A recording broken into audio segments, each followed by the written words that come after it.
Students, अक्सर HSSC और SSC के कॉम्पिटिटिव एग्जाम्स में ये क्वेश्चन आता है। तो आज मैं आपको एक ऐसी ट्रिक बताने जा रहा हूं जिससे आप 4 डिजिट्स तक की जो संख्या है उनका स्क्वायर रूट यानी कि वर्गमूल बहुत ही आसान तरीके से और चंद सेकंडों में निकाल पाएंगे। तो इसका एक एक स्टेप थोड़ा सा ध्यान से देखेंगे। जो हमारे पास नंबर यानी कि संख्या है, सबसे पहले हम उसका वंश यानी कि इकाई का अंक देखेंगे। जैसे 841 में हमारा वंश यानी इकाई का अंक 1 है। तो इसके लिए हम क्या करेंगे, अपने पेज के राइट की तरफ 1 से लेकर के 9 तक काउंटिंग लिख लेंगे और उस डिजिट को उसी डिजिट के साथ मल्टीप्लाई कर देंगे तो हमारे पास कुछ रिजल्ट्स जो है आ जाएंगे। अब हमने क्या करना है, जो हमारा यूनिट है वंश, वो देखना है कि किस डिजिट को उसी डिजिट के साथ मल्टीप्लाई करने पर आ रहा है। तो स्टूडेंट्स, हम देख सकते हैं कि 1 जो है वो या तो 1 को 1 से मल्टीप्लाई करने पर आ रहा है या फिर 9 को 9 से मल्टीप्लाई करने पर 81 आ रहा है और 81 का जो वंश यानी इकाई का अंक है वो 1 है। तो इससे हमें ये पता चलता है कि 841 का स्क्वायर रूट जो आएगा उसका वंश यानी कि हमारे आंसर का वंश या तो होगा 1 या होगा 9। अब हमें ये देखना है कि वो 1 होगा या 9 होगा। तो इसके लिए मैं आगे प्रोसेस करना होगा।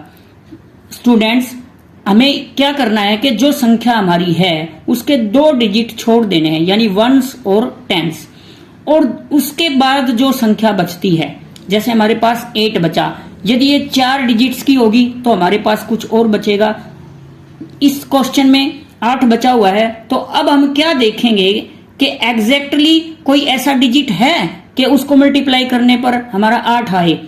इधर कैलकुलेशन में हम देख रहे हैं कि ऐसा कोई भी डिजिट नहीं है कि जिसको खुद से मल्टीप्लाई करने पर 8 आए। तो अब हमें क्या करना है, हमें क्या करना है कि 8 से कम, एक भी ज्यादा नहीं होना चाहिए, 8 से कम जो प्रोडक्ट आ रहा है डिजिट को मल्टीप्लाई करने पर, अब हमें वो देखना है। देखिए 1 4 9, अब 9 जो है वो 8 से बड़ा हो गया है, इसका मतलब हम 9 नहीं ले सकते।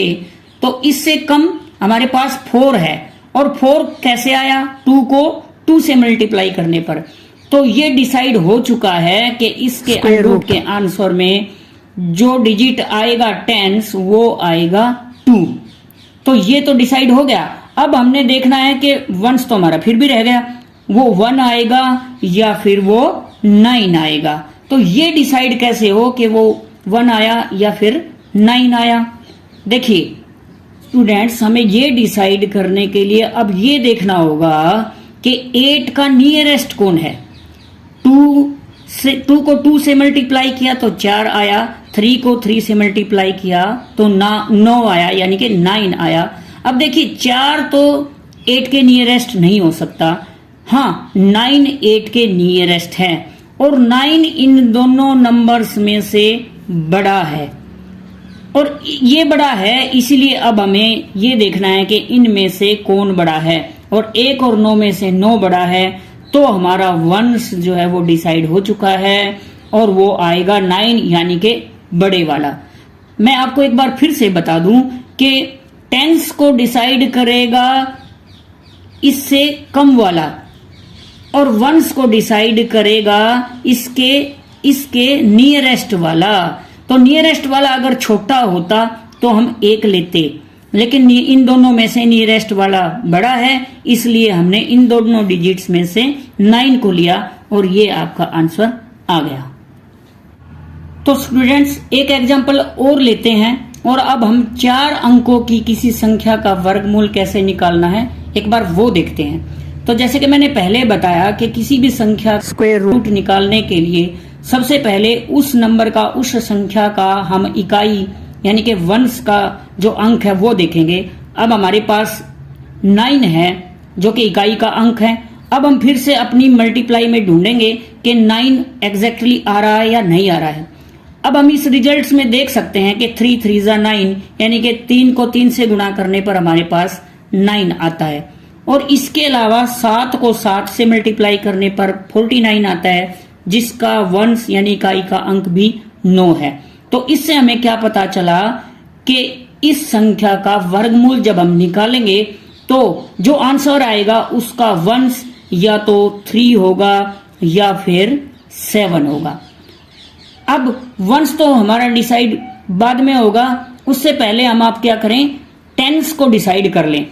टेंस के लिए मैंने आपको बताया था कि इसके 2 डिजिट हम छोड़ देंगे संख्या के, और अगली वाले जो 1 डिजिट हो चाहे 2 डिजिट हो वो देखेंगे कि वो संख्या क्या है।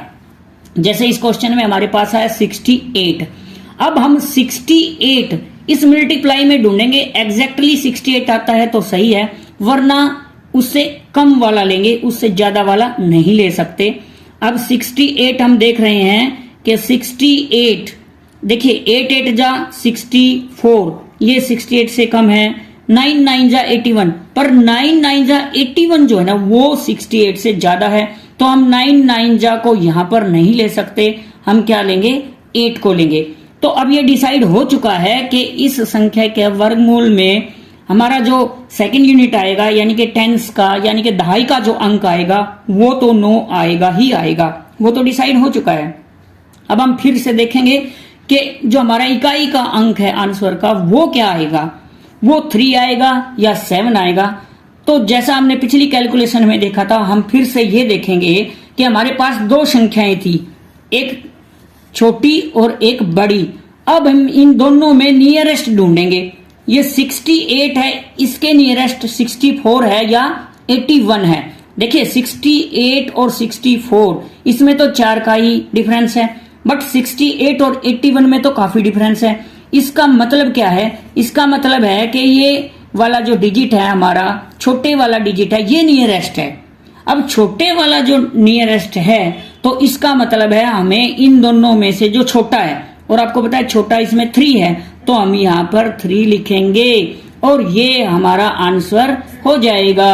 और इस प्रकार से हम बहुत ही आसान तरीके से बहुत ही कम समय में अपना स्क्वायर रूट निकाल सकते हैं, वर्गमूल निकाल सकते हैं।